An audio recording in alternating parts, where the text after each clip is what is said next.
Uh, how's it going, guys? Good morning, real closers. Good morning. We're back. Every few Thursdays, we'll bring a special guest, try to get you as much value as we can.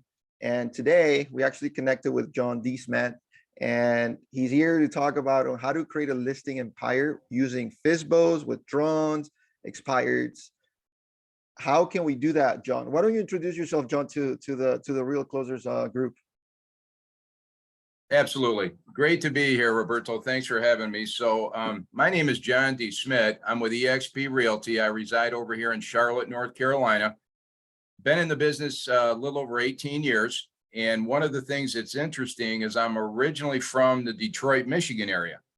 So I experienced a whole different type of market up in Michigan. When we left Michigan, it was one of the hardest hit economies. And now I'm down in sunny Charlotte, North Carolina, where the market is so hot, we can't keep a listing 10 minutes, as I say. So I've learned firsthand how to deal with and navigate through the worst of markets and the strongest of the strongest and everything in between. And what's ironic is what we're going to dive into here today, the world of expireds, withdrawn listings, and for sale by owners are always going to have a presence. There's always going to be a huge market. I call them the big three. And one of the things that's interesting is you hear some agents make a comment from time to time, oh, I don't want to cold call. That's not my cup of tea. And as you and I just mentioned a moment ago, Roberto, is that one of the reasons I've always seen and observed, from a distance, the main reason agents don't like prospecting is they've never learned how. So this coaching program I'm going to talk about and introduce in a minute speaks to that and does a deep dive where you can get really good really quick. And it all goes back to the telephone. So it's what I started with 18 years ago. I still do a ton of it today, and it's been my favorite because there's always going to be a market for it. So I look at expireds, withdrawns, and for sale by owners is not quote unquote cold calls. They're already warm calls. They've already got their hand up in the air because they just recently made an attempt to sell their homes, and for whatever reason, it just didn't connect. So they've already got their hand up. Roberto, come get me. Most of them still want to sell. A few have decided not to sell for whatever reason, but the majority still want to sell. So what I've done here, and then we're going to get right into it here, I've created for agents, regardless of where they're at in their career, a very easy to use coaching program. And we recently launched this, and we are having tremendous success with this and getting lots and lots of calls. And already some of the agents that have recently joined on are really gaining traction with this. So what I've done is called it Real Estate Coaching Made Practical and Effective. John D. Smith's Real Estate Coaching Series. So it's one-on-one live coaching with John, okay? Individual or a group, proven strategies that build your business to levels that you desire. Now, here's the thing, no long-term commitments, okay? That's one of the downers of coaching programs when people hear it. It's a very costly, very expensive long-term commitment and not sure if we're going to gain anything out of it. So this is just the opposite. We're going to make this really fun for the agents. So no long-term commitments, client-friendly, pay-as-you-go type of coaching program, which should be kind of a breath of fresh air for most. Very affordable rates, and I'll be happy to expand on that. This is where the coach works for the agent, not the other way around, okay? So 18 years of experience. I've been in 3 different states, hundreds of homes sold, okay? And real estate coaching made fun and easy. So I'll just leave my cell number here and then we'll move on if it's okay. My cell number, feel free to call or text me for information, is 704-999-0896. Once again, it's 704-999-0896. So if it's okay, Robert, I'll go right into a brief overview about expireds, withdrawns, and for sale by owners. Is that okay? Yeah, for sure. And before we get started, let me make a quick comment. If you guys have questions for John, make sure you drop them in the comments. I'll start looking at the comment box in a bit.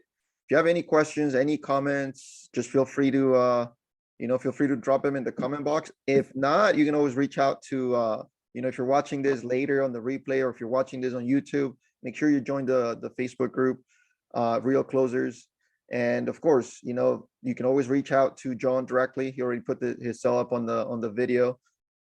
All right, John. Yeah, let's just get started. I know a lot of people, when we've talked about with FSBOs, withdrawn, expires, and how to talk to them, how to start some conversations, right? So we want to definitely look at your perspective as to what you're doing to get that business. And I'm sure a lot of us want to know too. Exactly. Good stuff, Roberto. So here's the way I look at it. The number one goal for us as agents, and that's why we're called agents, our job is to go out and find new business and find new clients, is whether it's an expired or withdrawn or for sale by owner, we're looking for people that still want to sell and have not yet committed to another agent. Now, within that, there's 3 steps to this process. Number one is, how do you get a hold of them? How do you get through to them? Because there's 50 other agents like me chasing them every single day. Number 2, once you get a hold of them, either you call them or they return your call. How do you secure the listing appointment? Then the 3rd step is, once you get the appointment and you finally get there, how to create a state-of-the-art, battle-tested listing presentation that absolutely crushes it. So there's a whole lot of agents that'll make a lot of calls, but then heaven forbid somebody answers the phone. Uh-oh, what do I do now? So you have to have a strategy that's ready to go. You have to have answers. You have to have proven results, or the call's going to end quick, because by the time we start calling expireds or withdrawns, they're already tired of us realtors. And these are not 20-minute conversations. They're 2 to 3 to 4 minute conversations, kind of get to the point, and you've got a limited number of seconds to either strike their curiosity and do a good enough job to warrant them to give you a listing appointment, or it's going to end real quick. And the same as when you get there. So 18 years in, I prepare as hard now for a new listing appointment as I did 18 years ago. I put that much into it. My portfolio, the way I do comps, I do comps different than anybody else. And there's a reason for it. I get a lot of listings for the way I do just that, but it's prepare like never before, because we only get one chance. You get one chance on the phone to get the appointment. And then once you get there, you get one chance in person. You don't get 4 chances, or they're moving on to somebody else. So the hardest part of those 3, trying to reach them, to get the appointment, and how do you nail a listing, is the first one. How do you get through? So there's an age-old debate, Roberto. So we're calling and calling and calling. However we go about our prospecting, should you leave a voicemail or not? Now, I know some very high-level top producers that just keep right on dialing, and they don't believe in leaving a voicemail. I happen to love leaving voicemails. I've got a whole list of them here that are going to get calls back. I get a 20 to 30% callback rate every week when I'm doing my own personal prospecting. So that's something I'd rather have, quality, than just a huge number of calls. So to me, I like leaving voicemails, because all we want to do is have a conversation. Are they still interested in selling?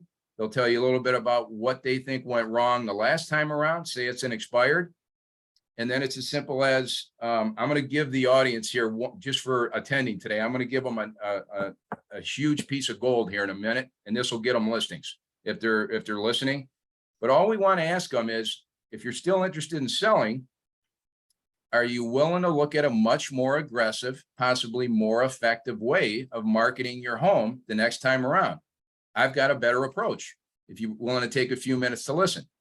So let's do this. Let's make it fun here for the audience, Roberto. So we're going to start calling a stack of expired listings here today. And let's say it just expired a day or 2 ago. So this seller is getting bombarded with phone calls from realtors. They're already tired of us. So what are they going to get on their voicemails or from their routine phone calls? They're going to get realtor after realtor telling you, hi, this is so-and-so. I'm with real estate firm 101. I'm the #1 agent of the #1 team. and your listing just expired, you need to list with us. We can get your home sold for top dollar, what have you. This is so-and-so from realty firm 234. I'm the #1 agent in your market. I'm the only one that can get your home sold. So they hear 3, 4, 5 of these, it becomes delete, delete, delete. No solutions, no reasoning, no strategy. So I want to throw them a little curveball here, because all I want to do is have a conversation with them. So what do these sellers need, the ones that still want to sell? What do they need to get their home sold? They need a buyer. Right. So why don't I do something a little different here? Here's a knockout one that I've sold hundreds of homes off this one voicemail script. Hi, this is John D. Smith. I'm with eXp Realty. I was just curious, are you still accepting offers on your home for sale on Aspen Drive? And then I'll leave my cell number and stop right there. Now you see what I just did? So it cuts right through to the point. So who's not going to call me back is somebody that's already committed to another agent, maybe decided they're not going to sell at all, or if their brother-in-law is their agent, I'm not going to get it anyway. So we're looking for people that still want to sell very much and have not yet committed to another agent. Well, if you get that voicemail, that's going to pique a lot of curiosity. Now, there's a whole long-winded explanation why I left it just that way. Are you still accepting offers? Meaning, are you still interested in selling? And then when they call me back, we'll save that for maybe another session here. Why I walk them down that road, because we just want to have a conversation. Okay, so there's usually 2 kinds of callbacks, the real easy ones and the ones that get into a long drawn out dissertation about, okay, why should we talk to you, John? We've already interviewed 5 different top producing agents. You guys all sound pretty good, but after a while, you all sound about the same. What makes you different? Well, in my coaching program, this is where I literally teach these days to agents at whatever point they're at in their career, how to develop a listing presentation that absolutely crushes it, because you only get to one chance. And this is what I've made my forte over 18 years of in the business, regardless of the market, whether it's a red hot seller's market like we have here with basically zero inventory, or the direct opposite. And we're seeing this shift coming into play now. So the timing of your class here today, Roberto, is perfect, because with the shift, I was telling Gus just the other day, this is just in the last 2 weeks. These are all new expireds, withdrawns, and for sale by owner leads that just come to me every morning. I use Land Voice. They're my favorite. And they're all good. Land Voice, Red X, Vulcan 7, whoever you prefer. Okay. So it's a matter of how do you get through on the phone? And then how do you establish that listing presentation? So if they call me back, or I reach them by calling them directly, are you still interested in selling? Yeah. Okay, I understand your home listed. And a lot of times they'll just blame the last agent. That's the easiest target. But a lot of times it's just simple problem solving. I like to review the last listing just to see what's going on. A lot of times I can see the fatal flaws. A lot of times agents are in such a rush to get a listing active, they forget some critical items on their listing, and that can prove, very fatal. And then it sits there for 6 months because they never took the time to go back and proof the listing before they went live. So what I do is I want to have a simple conversation. There's no bait and switch tactics. It's easy conversation. All my scripts and lead-ins are very easy to follow, easy to use, and it just takes a little bit of practice. And within a short amount of time, you're getting listing appointments each and every week. Then, like you and I were saying earlier, a lot of people that don't like prospecting, quote unquote, well, the reason for that is they've never learned how to do it. One of my newest agents over in Charleston, South Carolina, in her first month in the business, had 3 listings, 2 for sale by owners and 1 expired, just by following my scripts. And she told me in her first week, she said, John, I'm very technically savvy, but I'm terrified about making calls. I've never had to call before. So now, just by kind of following our path here, she's got 3 listings in her first month in the business, a brand new agent. So she's on fire, as we say. And now she can't wait to get to the phone every day. So then you get confidence. That's why agents don't like prospecting. They've never really learned how. So they're terrified, fear of rejection, fear of failure, because they have zero confidence. So come with me on this coaching program. I'll get you there. It's very simple to do with a little bit of practice. And all we're doing is making a few phone calls. It's not like we're putting a roof on your house there or something very difficult, just making a few calls. But once you get the knack of it, boom, you're on fire. So make sense so far? So far, so good. How many calls would you say you kind of have to dial before you start getting some actual traction? Because I That's a mean, you're gonna great get a lot of question. no's, right? You're gonna get a lot of no's, and that's why Yeah. a lot of people get discouraged. That's a great question. Now I don't use a multi-dialer. I still dial my own phone because I like to leave those voicemails. Now, thank goodness for Gus and our friends at Power ISA. Here's a little plug for Power ISA. I hired my first ISA in the last couple of months. I have 14 or 15 brand new legit seller prospects due to Gus and his wonderful staff. So this was a learning curve for me. And the young lady we have is our first ISA from Gus's firm. Power ISA is doing phenomenal. So what I've done is trained her to use a lot of my scripts, and she's having very simple, easy conversations. So we're building a whole new database of whether they're, 90 days out, 6 months out, what have you, a year out. These are serious brand new seller prospects. So to answer your question, I think it varies. I mean, every week, Roberto, I mean, I could make 10, 12, 15 calls in an hour. And let's say 3/4 of those may be voicemails. What happens is, and a lot of people don't pay attention to their messages anymore the way they used to. So people are texting more and disregard they're eventually going to get to your voicemail. So whether it's tomorrow, 2 or 3 days from now, or a week from now, they're going to hear that message. And the way I leave a message is I've got several different versions, get them curious enough, if they still want to sell, to pick up the phone and have a conversation with me. So whether it's 20%, 30%, it just kind of depends on the week, because I do expireds, I do withdrawns real heavy, and I still do for sale by owners. So it's how you approach them. But I keep it extremely simple. I'm not a high-tech person. There's no magic wands. So here's the thing. I can get them on the phone.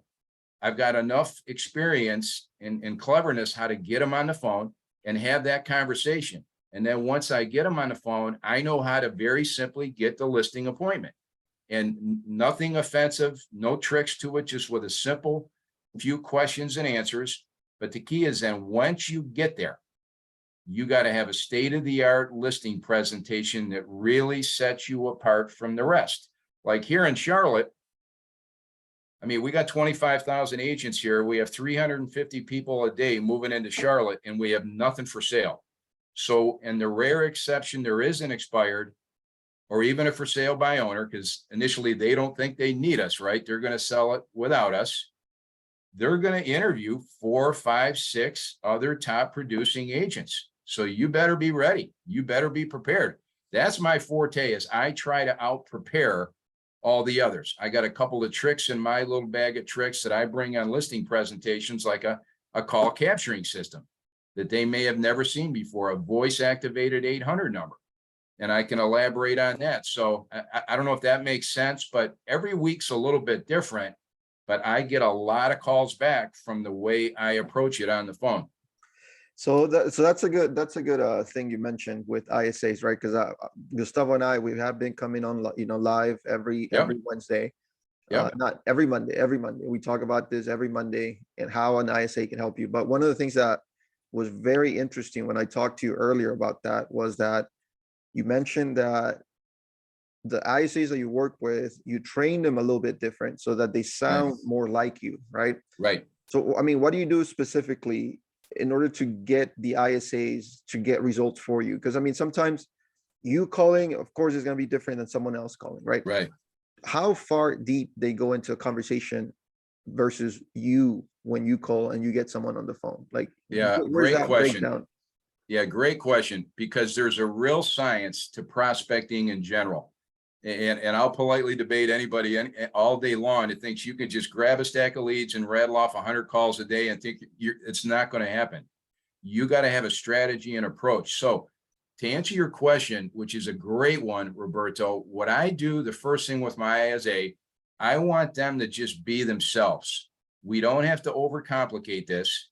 We can keep it short, sweet, and simple. We're looking for sellers that are seriously considering selling their home in the next 6 to 12 months.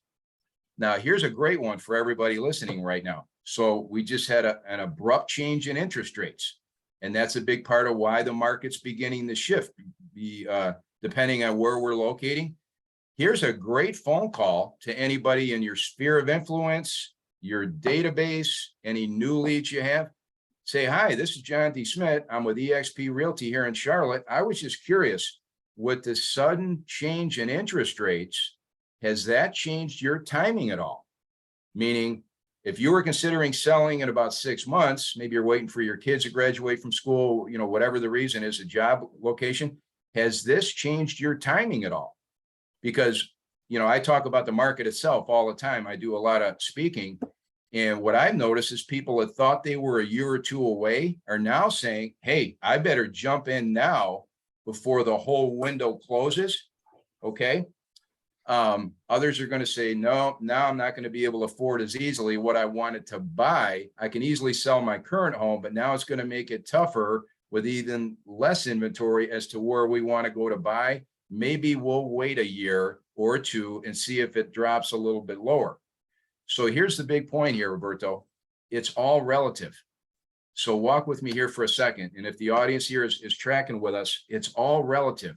So if you sold 3-4 months ago, like I'm here in Charlotte, North Carolina, a hot market. Okay, maybe I could have got a little bit more for my home if I would have sold 3 or 4 months ago than right now, because it has dipped a little bit in value. But then I'm probably going to turn right around and pay that much more in terms of what I'm going to buy. So if you sell for top dollar and you're going to turn around and buy, you're probably going to buy for top dollar. If you sell for a little bit less, and a few months can make a little bit of a difference, you're probably going to buy for a little bit less. So it's all relative.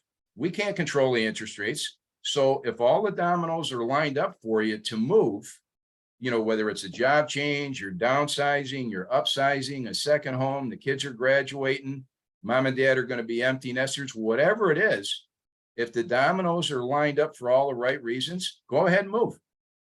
Do all the necessary homework on each end and just go ahead and move. As I mentioned the other day, interest rates alone should not be the one and only deciding factor to move.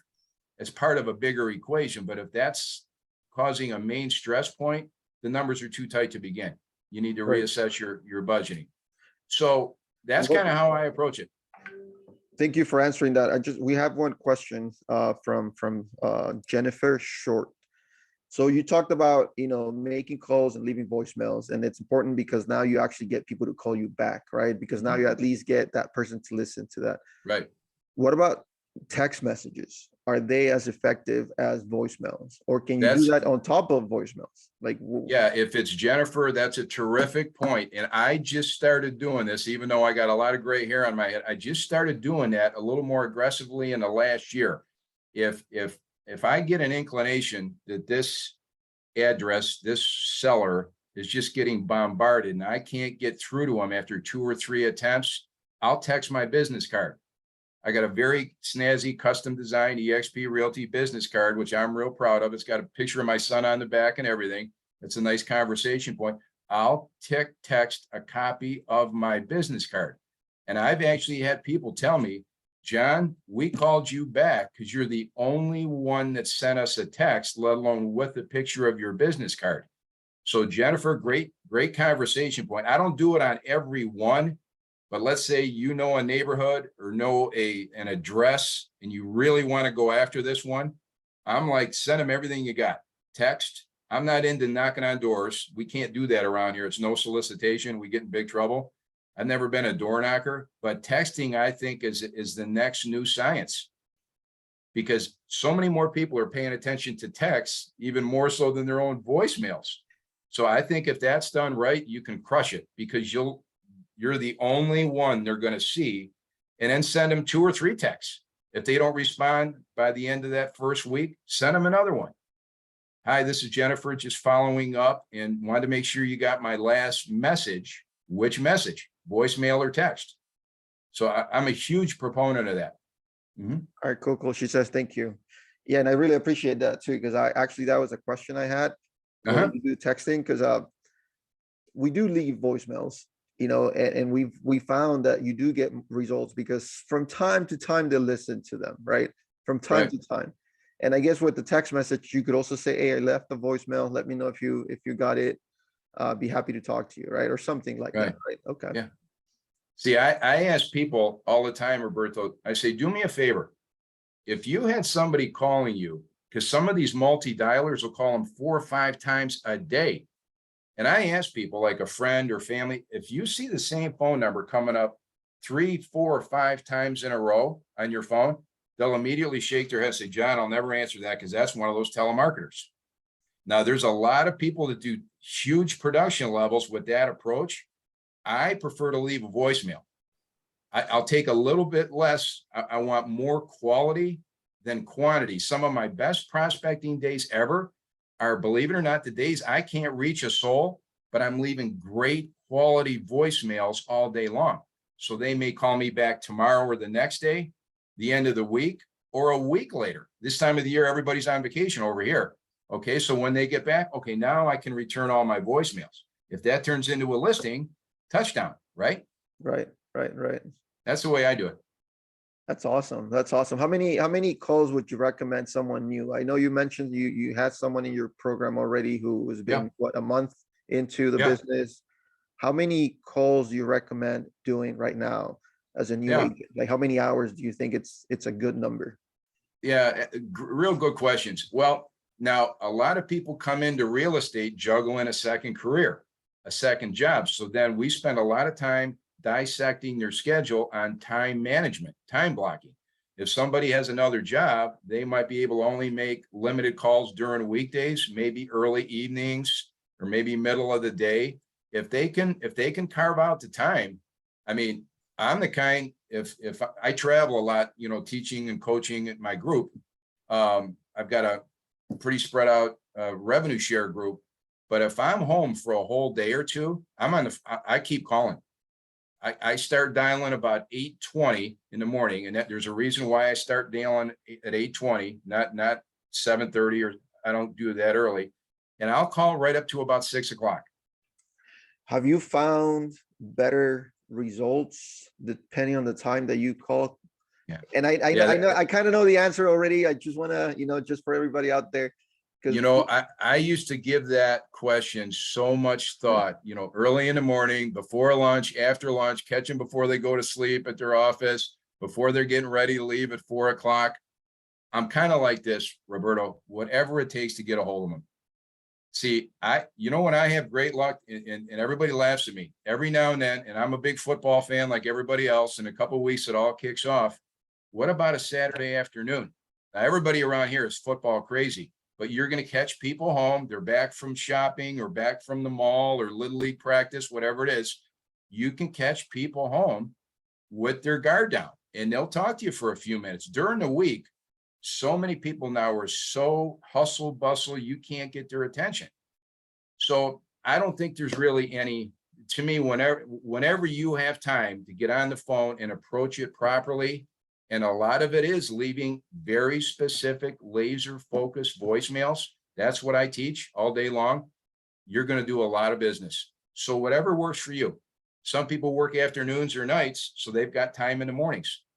So a full-time realtor, I'm like, just keep calling till you can't call anymore. That's the gasoline that starts the car. I track 8 different calling activities, 8 different calling activities. How many calls, how many dials, how many new contacts, how many legitimate new leads, seller leads. I track 8 different activities each and every week. And I've done that for a few years, and it looms huge after a few months. So as many as you can. All right, cool. Now, one more question about the timing too. what happens when you start dialing like round 6, you're, at the end of your day, and you have all these numbers, right? I'm 100, I'm gonna make the assumption that you don't save all these numbers on your phone. And when they call back, how do you know who you're talking to? Because I mean, they're gonna, how do they know? Great question. So here's an example. Great question. Here's an example withdrawn from right here in Charlotte. This is a condo, and I've got all the information from Land Voice here on the previous listing. I got 3 phone numbers. So what I do is make very simple notes. I'll make a quick note with my pen as to when I left a voicemail.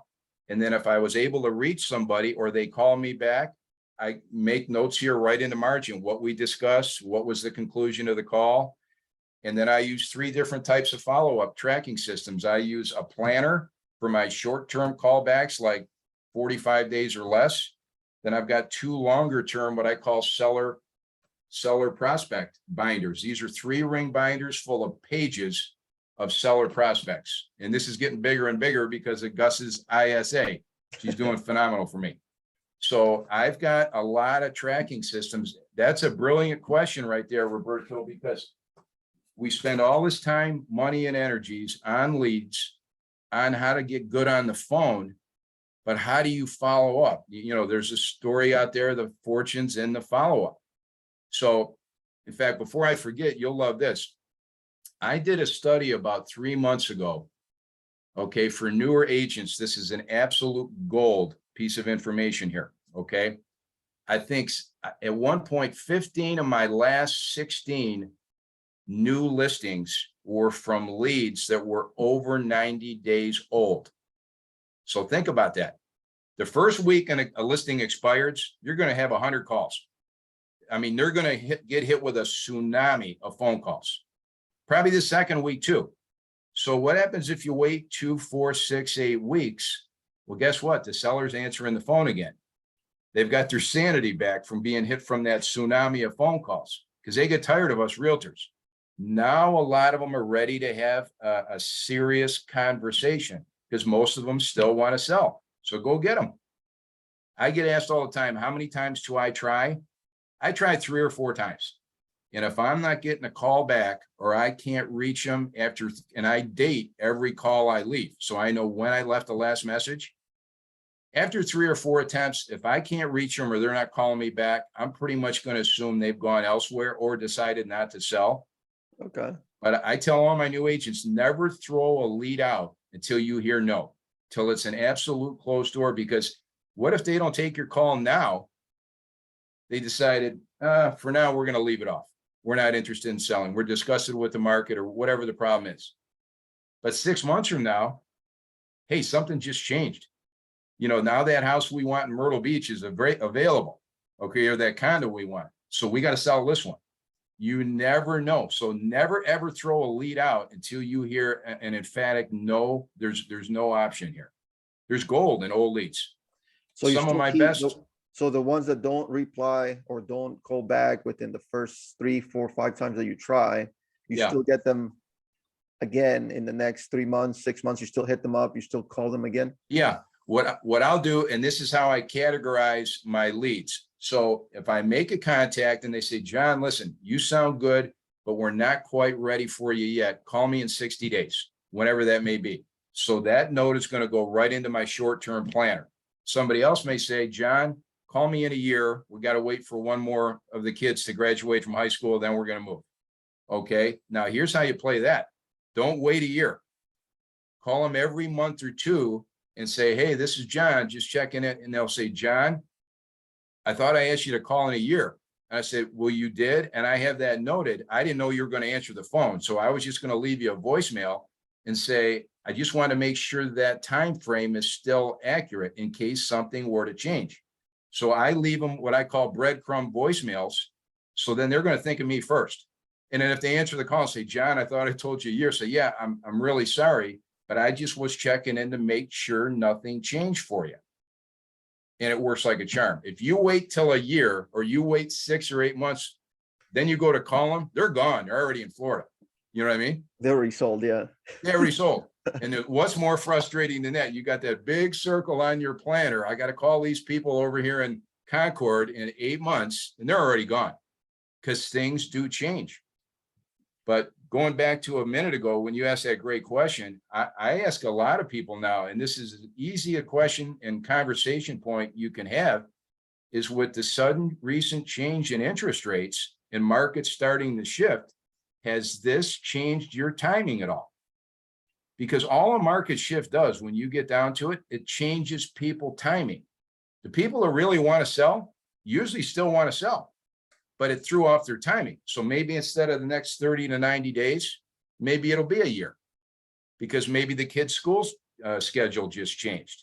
But it's our job to get right on that and find out. You know, you can't let the grass grow around your feet by waiting 8 months to call them. And then you go to call them, they've already moved. You know what I mean? No, yeah. And we've seen that happen many times. You know, I've done a lot of lead gen for some agents, and some agents will ask us to do some sort of revival drip, right? On a lot of their leads. Good. And leads that are sitting in the database for 6 months, 12 Yeah. months, 10 to 15% of the people we get on the phone, yeah, we already Yeah. sold. Yeah. And that is Well, so frustrating. You know, it's like, you know what? A dear friend of mine, I won't mention his name. He's with us at EXP. He's down in Texas, and he's got a system that is so good. He, in all honest to goodness, swears a good agent can list and sell 40 to 50 old expireds every single year if you approach it properly. And you just make that niche your passion. Okay. And he swears by it. He's written books on it. So, because the old leads, in other words, they got their hand up. So it just expired. So, you know, they just made a recent attempt to sell. So the question is, when are they going to try again? exactly. These are simple conversations. Even for sell by owners, I mean, they already made the commitment that they want to sell. A lot Yeah. of them have the wrong perspective that if they list with with an agent, it's going to cost them more money. And sometimes it's Exactly. just about education, right? And then Oh, you yeah. get them.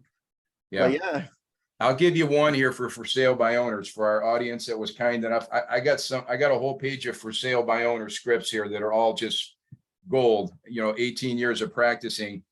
So a for sale by owner doesn't think they need us. So they're going to try 1, 2, 4 weeks. They probably spent a little bit of money on some ads, the local paper or what have you. And then maybe you can get an appointment with them. And when you go out there, just say, listen, I appreciate your efforts being a for sale by owner. If you can dodge the commission, more power to you. Now, most can't, but if you're one of the chosen few that can sell it on your own, I take my hat off to you. You know, I welcome your enthusiasm. But in the meantime, do you realize, Mr. For Sale by Owner, you're missing out on a tidal wave of technology designed to do one thing: drive ready to go buyers right into your driveway this minute as we speak. Only they don't know you're here. Now, here's the next thing. I'll give you one more. Do you know, I got tons of this stuff. Mr. For Sale by Owner, do you know most buyers want representation on both sides nowadays? There's a lot of moving parts and pieces that goes into selling a home. Like we have due diligence here now in Charlotte. Took a while to get used to that. So most buyers want representation on both sides. So they may be dreaming about owning a home like yours, but the minute they see for sale by owner, they're leery to approach you because they may not know what questions to ask, whether they have an agent or not. But more importantly, they may think you may not have the answers to answer their questions. So they're going to be reluctant to approach you. And then I'll give you even one more.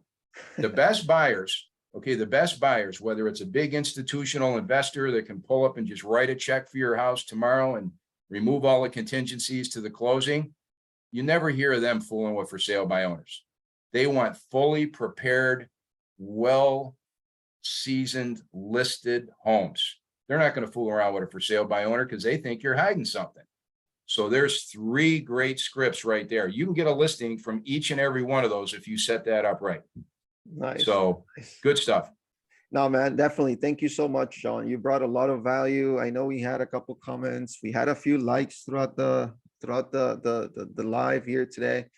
We're gonna get John back in a few more weeks. We're gonna try to figure out how to, what else we can talk about. We're gonna get John back.